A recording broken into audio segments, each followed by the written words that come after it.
Hi, I'm Esmeralda Tovar, and I design computer programming activities at the Tech Interactive. I'll be your guide as we program butterfly algorithms on Scratch.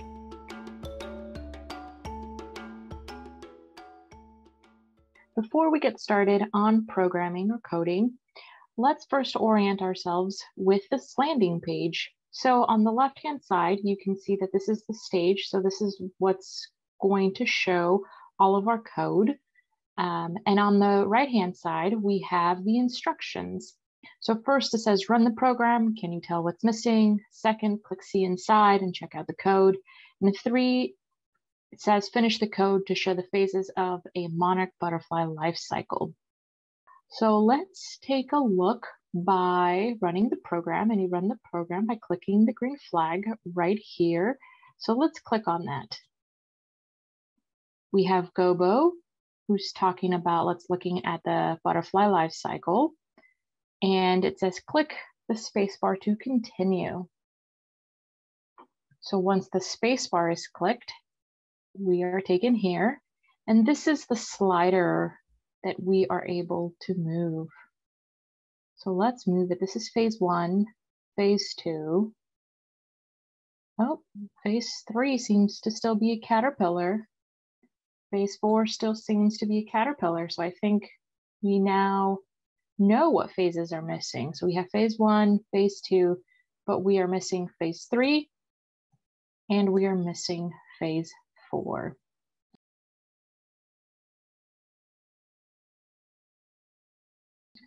So let's click see inside. And once you do, you want to make sure that any changes are saved to your own account. So what I invite you to do now is to actually sign in. So if you have an account, make sure that you sign in on the right-hand side. If you don't, then go ahead and join Scratch. It's very easy. You just need an email, a username, and a password. So I'm going to sign in. This is my username and my password. So once I sign in, there is an option up at the top where it says Remix, this green button, and I'm going to click on it.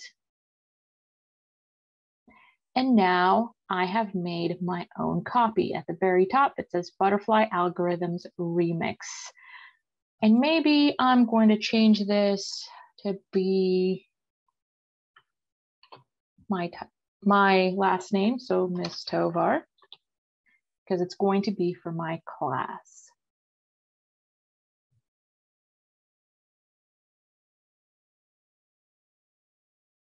So what I'm going to do is I'm going to go all the way to the right, and I'm going to select this very first frame. So when I do that, you can see that now the coding area is a lot larger, and then my stage is a lot smaller.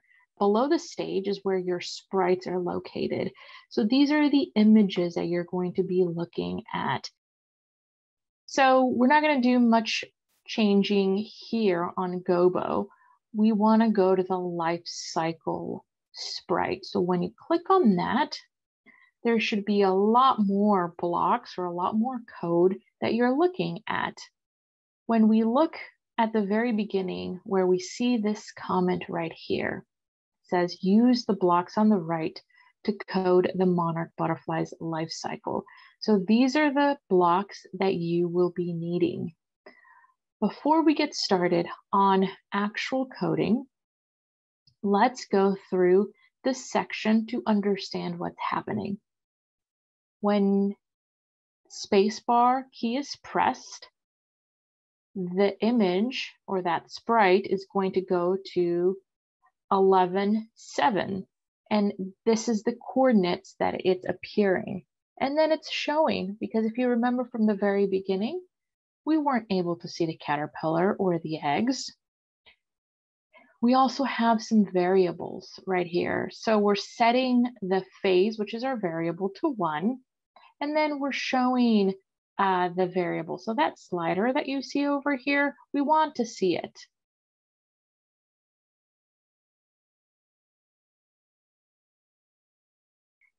And if we scroll down, we have forever right here. This forever is necessary because we want to be able to go back and forth and have it be that when it's at 1, it shows the egg. So this is this forever block. Then once we go inside, we have our conditional blocks.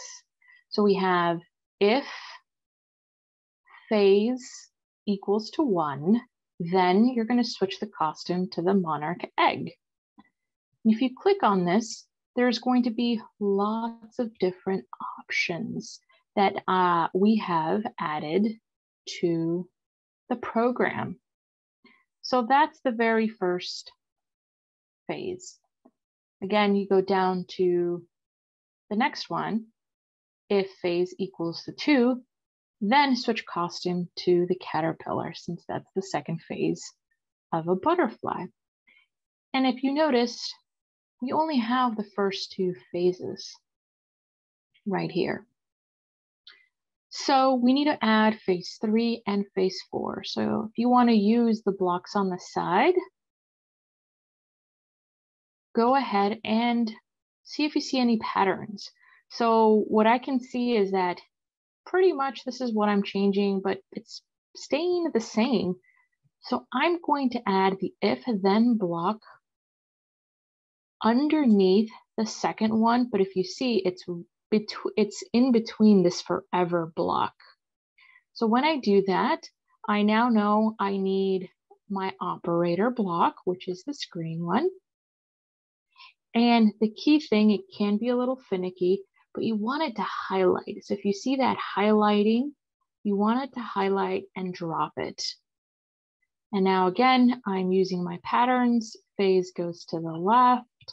So I'm getting one of the phases. These are a little bit trickier, but again, you want it to highlight on the left and it's highlighting, so I'm dropping it.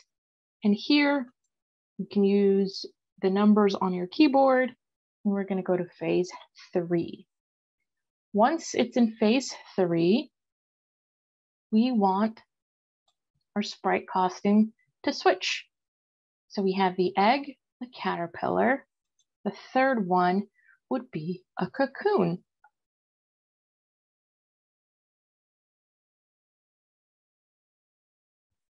Once we have that, we can test it. We want to only test this section just to see if it works.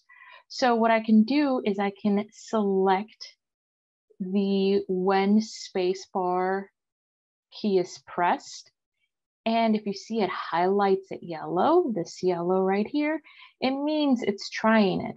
So that means that I can move this and phase 3 should become a cocoon. So let's try that. We're at phase 1, phase 2 is a caterpillar, phase 3 is a cocoon. That means our code works. Let's see what happens to phase 4. Oh, looks like we still need to fix phase 4. So again, go back to it. And this is where you would have your own students. So you would do phase 3 together, and then you would have them as a class or individually, depending on your students' skills, code that last phase.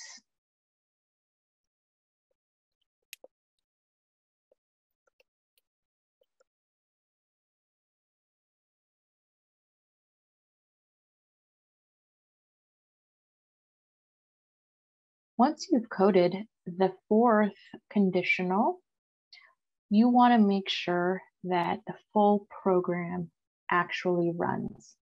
So let's view it in a big screen. And the way to do that is go all the way to the right, and these arrows, when you click on it, it goes to full screen mode. So let's run this from the beginning.